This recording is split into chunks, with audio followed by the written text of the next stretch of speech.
Hello everyone, welcome you all for our presentation. First of all, I will introduce myself. I am Menu from Group 6. Today, we are going to take you all towards the COVID pandemic. Oh, no, I think anyone don't like to go back that period. But the thing is still we are suffering from the COVID-19.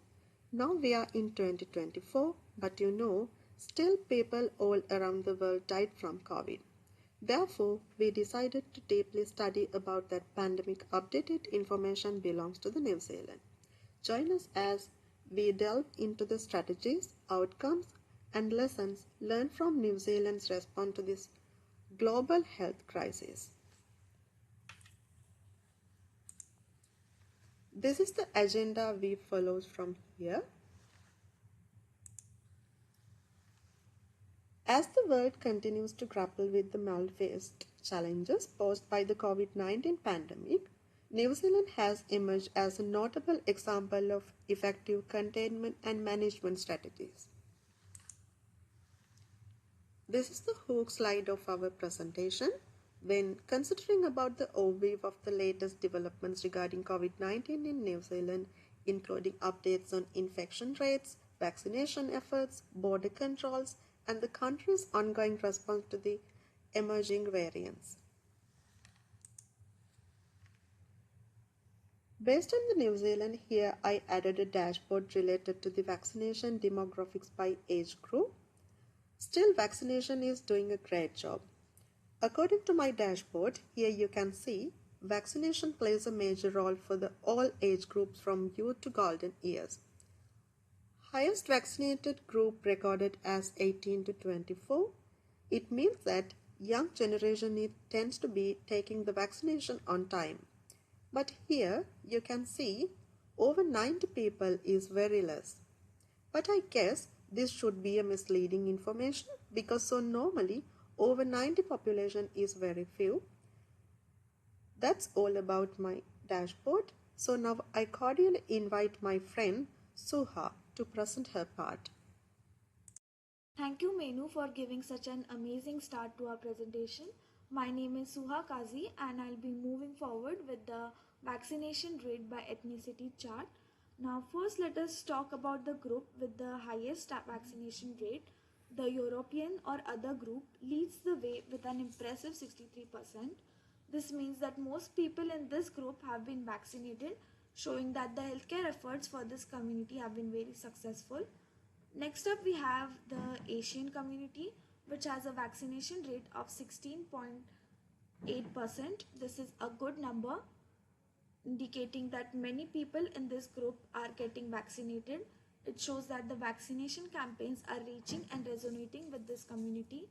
The Maori population has a vaccination rate of 13%. While this is lower than the European and Asian groups, it is still a significant number. It suggests that there is good progress, but also that there is room for improvement. Lastly, we have the Pacific peoples who have the lowest vaccination rate at 7.15%. This is concerning because it means that many people in this group need are not getting vaccinated. It highlights the need for more focused and culturally sensitive interventions to increase vaccination uptake. For future health management study students, this information could be useful to understand the differences in vaccination rates among different ethnic groups, to identify barriers to vaccination in groups with lower rates, and develop strategies to address these challenges, and evaluate the effectiveness of public health campaigns and tailor them to better reach under-vaccinated population. So the next chart is vaccination rate per state. Now first let us talk about the region with high vaccination rates. Auckland has the highest rate at 8%. This means many people here have been vaccinated. The southern region also has a good rate at 7%. Now let us look at some regions with lower vaccination rate. Canterbury has a lower rate of 3.9%. This indicates that fewer people are getting vaccinated here. Northland also has a lower rate of 5.5%. From this chart, we can see that cities like Auckland have better vaccination coverage compared to some rural areas like Canterbury and Northland. This might be because cities have more resources and better access to healthcare. So, this would be useful for the future health management students to understand the impact of resource allocation, identify challenges in rural healthcare delivery, and evaluate the effectiveness of public health campaigns.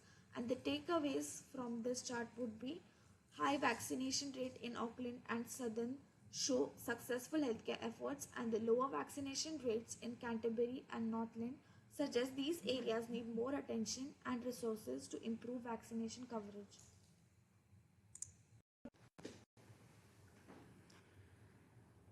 Hello, my name is Jyotsna Tony. So let's talk about death rate over vaccination. In the death rate over vaccination data, we observe significant variance in how different regions are coping with the health crisis. This highlights the relationship between vaccination rates and death rates across various locations, revealing the critical insights for targeted interventions and healthcare strategies. We can say Canterbury, a paradox, and Auckland, a success story, because Canterbury stands out with the highest death rate at 36.87% despite having a substantial vaccination rate. This paradox suggests that while vaccination efforts are robust, other factors such as healthcare infrastructure, population density, or the presence of vulnerable populations might be contributing to the high mortality. In contrast, Auckland shows a death rate of only 17.91% with a similar high vaccination rate. Auckland's lower mortality rate indicates that their strategies in managing the pandemic can serve as a model for other regions. Our analysis reveals that while high vaccination rates generally correlate with lower death rates, exceptions like Canterbury remind us of the complexity of managing a pandemic. Now let's move to the death and cured ratio. In our examination of death and cured ratio, the story delves into the trends observed in different locations, shedding light on areas needed urgent attention and those showcasing effective recovery. When we talk about disparities in mortality and recovery rates, the regions such as Canterbury and Auckland experience high mortality rates with notably low recovery numbers.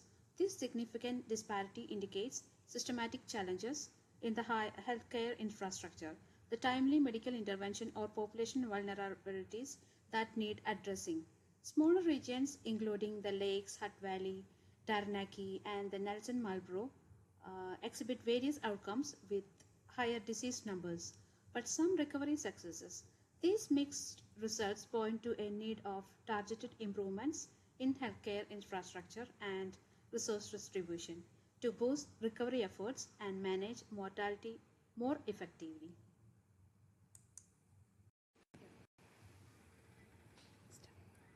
Okay, so to conclude, I would like to say that this COVID 19 case study reveals significant insights into the pandemic's impact and the effectiveness of public health measures. Geographic differences highlight the need for targeted interventions in regions like Canterbury and Northland, which have lower vaccination rate compared to urban areas like Auckland and the southern region. Ethnic differences underscore the necessity for culturally tailored health initiatives to address the lower vaccination rates among Pacific peoples. Age distribution data shows successful engagement with younger adults, but continuous efforts are needed across all age groups. Trends in recovery and mortality further emphasize the importance of vaccination, as higher vaccination rates correlate with better health outcomes and lower mortality. Overall, addressing these differences through targeted, culturally sensitive, and comprehensive public health strategies is crucial for improving COVID 19 outcomes and achieving equal health protection for all communities.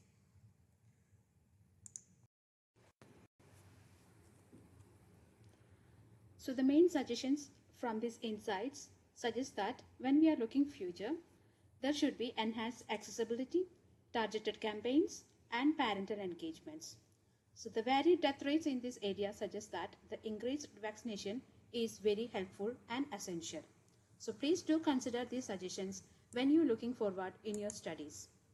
Hope you got some insights to COVID pandemic in New Zealand. Have a good day. Thank you.